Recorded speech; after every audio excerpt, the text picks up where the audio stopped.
Did you know that South Korea is offering financial incentives for those who want to date and get married? That's right, local governments like Sagu district in Busan are giving out rewards to help combat the country's low birth rate. Additionally, the government is repealing the Child Protection Act to improve child well-being, relieving academic pressure on children and ensuring more time for play. And that's just the beginning.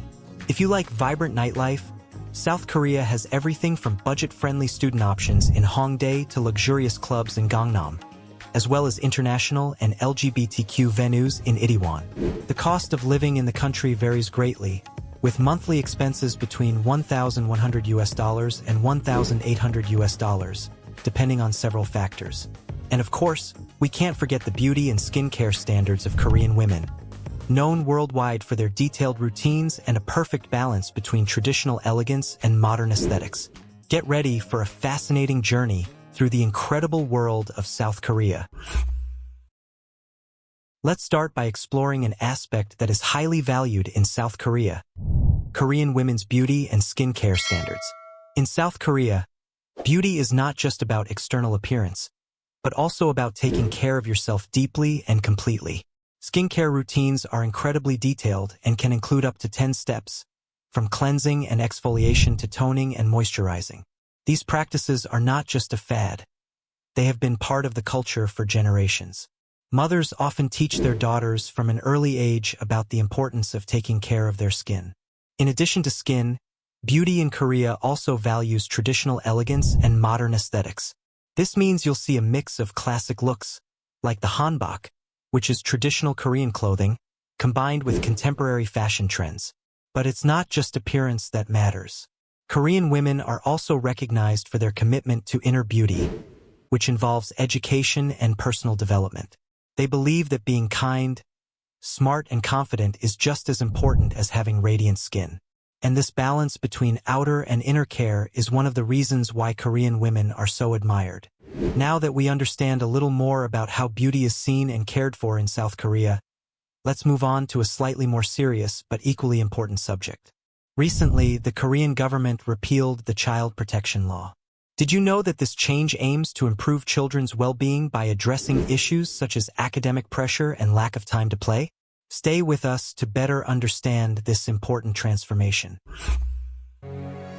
Now let's talk about a significant change happening in South Korea: the repeal of the Child Protection Law. This law, which was recently amended by the Korean government, aims to improve the well-being of the country's children. But what exactly does this mean? In South Korea, many children face enormous academic pressure from a young age. They spend hours and hours studying to ensure good academic performance, often to the detriment of leisure time and games. Studies show that 1 in 5 children in Korea feel unhappy due to this pressure, combined with worries about the future and financial difficulties. The government realized that it was necessary to change this reality and adopted a more holistic approach to addressing these issues. This means that instead of just focusing on protecting children from physical or emotional abuse, the government is now looking at their total well-being. This includes ensuring children have enough time to play, rest, and develop social skills, as well as relieving excessive academic pressure. The repeal of this law is an important step towards creating an environment where children can grow up in a more balanced and healthy way. The hope is that with these changes, Korean children can have happier, less stressful childhoods. And speaking of balance and fun, let's now move on to a very lively side of life in South Korea: the vibrant nightlife. Did you know that the country offers options for all tastes? From affordable bars for university students to luxurious clubs and inclusive venues? Let's explore these options and find out what makes Korean night out so special. But first, I want to leave a message for the male audience. For you man who wants to make your life more powerful, I suggest you check out the video in the first link in the description and see how you can improve your erection. We do not ship to these countries. Let's dive into one of the liveliest and most diverse aspects of South Korea: the nightlife. This country offers a wide range of options for all tastes and budgets, making it a paradise for nightlife lovers. Let's start with Hongdae, an area famous for its budget-friendly options and its young, vibrant atmosphere. Hongdae is the perfect place for college students and young adults looking for fun without breaking the bank. With its countless shops, bars, and clubs, you can easily spend the whole night hopping from place to place, enjoying live music, karaoke, and dancing until dawn. If you're looking for something more sophisticated, Gangnam is the right destination. Known for its luxury and glamour, this area is famous for its high-end clubs such as Octagon and Arena, which attract celebrities and Seoul's social elite. Here, you will find elaborate cocktails, elegant settings, and a unique party experience. On the other hand, Itaewon is the heart of diversity and inclusion.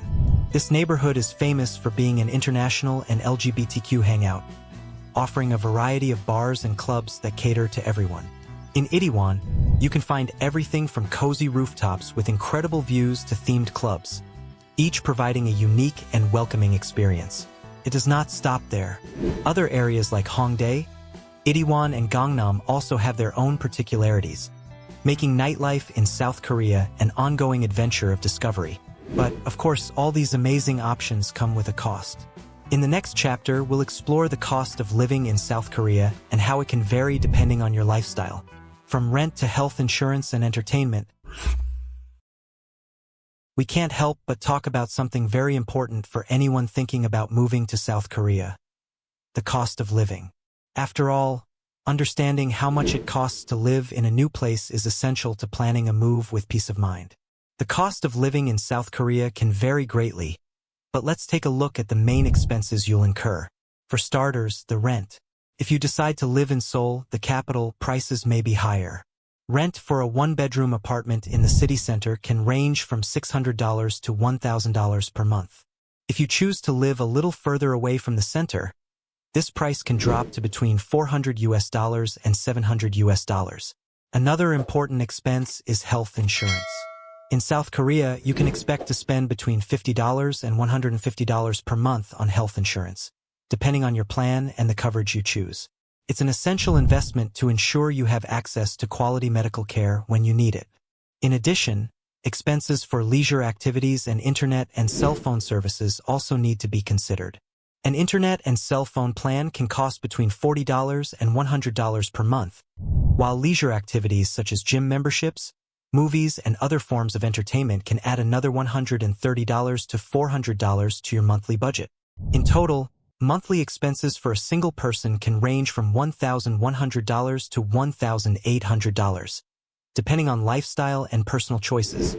These values show that although South Korea can be a relatively expensive place to live, there are ways to adjust your budget to suit your needs and preferences. And now for something even more intriguing. Did you know that some local governments in South Korea are offering significant financial incentives to encourage dating and marriage? That's right, we're talking substantial rewards for solving the country's low birth rate. In the next chapter, we will explore this fascinating initiative and understand how it works.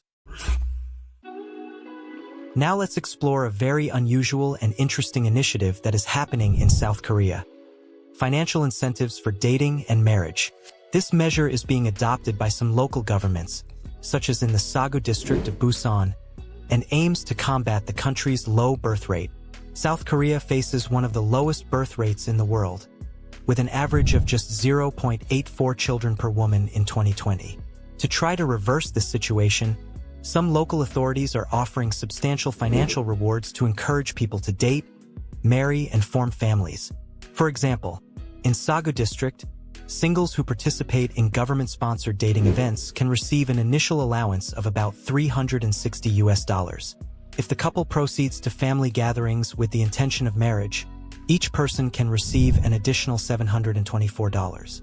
And upon getting married, the couple can earn a substantial amount of up to $14,500 as congratulatory money. But does not stop there.